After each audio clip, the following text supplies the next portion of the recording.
So, quick question. I gotta ask this. Was I supposed to get emotional and get upset when I saw that dude die in this episode? Because, to be completely frank with you, I got more emotional about the dog than I got about the dude dying. I mean, the overall execution of that death scene was absolutely atrocious. To the way he looked, the way the voice actor was, just everything about that scene.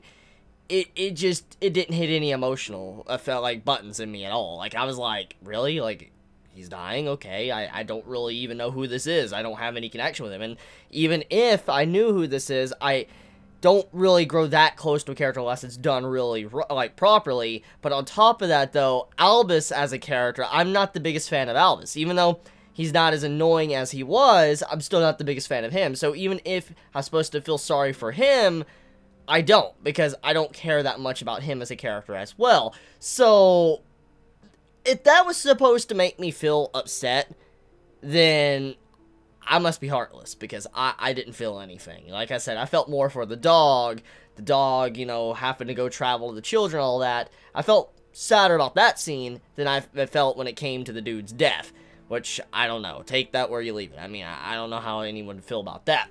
But anyways, though, this episode, I don't know, I feel like this is one of the weakest episodes yet of Grimoire of Zero. And the reason why is because there's a lot of things about this that felt like it was just too fast, or in some cases, it felt like it just, like, lacked explanation, or just the way it was executed just wasn't done properly. Like, the entire ending sequence of this episode, with 13 popping up, and then having, like, a magical beam battle with Zero, I'm like, wait, well, what? Like, okay, this series has been doing very good so far, because of the way the pacing has been, how it just reminded me of Spice and Wolf and all that. It wasn't relying on action to make, you know, some amazing scenes and stuff. It had some really good chemistry with the characters, and this is kind of like the first time we got to see action in a while again, and we see this magical action going on. And Zero, as we know, is someone that's very intelligent, very wise, has made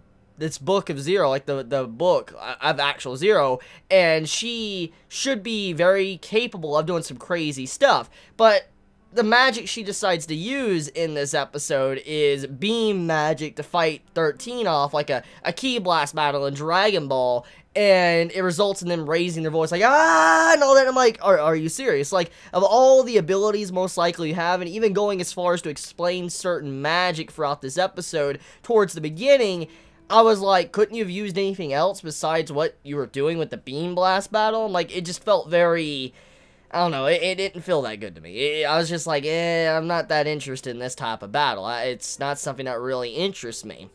But on top of that, though, I mean, the first part of the episode, with seeing the way the magic was dived into, how these people died, I was like, damn, this is going to be pretty good. I mean, we're getting this explanation on the magic, you know, we're probably going to get to see a magic fight, different spells and stuff like that, but that didn't happen. Like I said, it just resulted in a beam blast struggle, and I'm like, yeah, no, I wasn't a fan of that.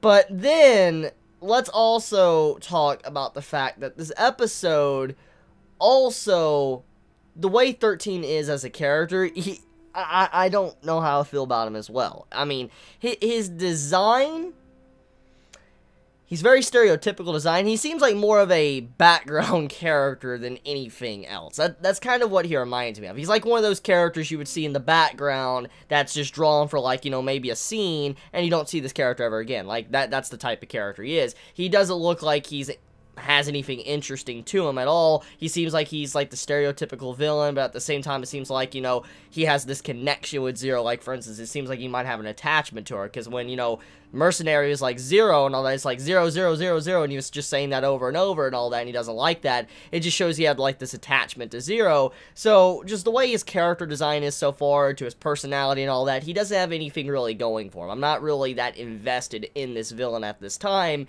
and hopefully he does become rather interesting in the future episodes. But at this time, though, I was like, yeah, he's not that cool at all. And like I said, the design as well, the clothing, to the face, and all that, just nothing really fascinating about him that screams out to me like, holy shit, this is an awesome villain.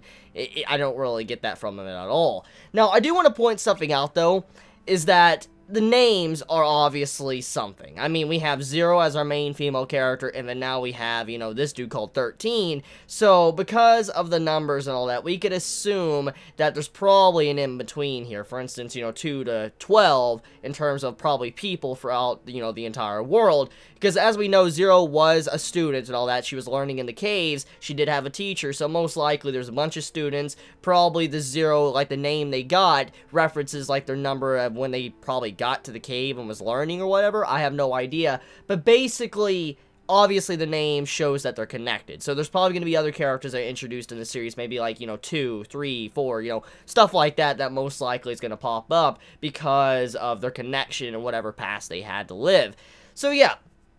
Overall, I feel like this episode, it was good in some parts, especially when it came to the beginning half, like, for instance, the forced, you know, transportation, like the teleportation, and the explanation of how some of these people died and all that, to also seeing, like, you know, the way the actual witches, they're having their own internal struggle. Like, there's other witches that are attacking them, and we have, like, 2 different sides. I like the world building of this episode, and that's one of the stronger points of Grimoire of Zero, is definitely the world building. But there was a lot of things lacking in this episode, which was definitely the villain and the overall action scenes. Now, like I said, it wasn't because the action wasn't amazing, it's just the fact it was very bland. It wasn't anything interesting. There was just so much more they could have done with it, and I was just really disappointed.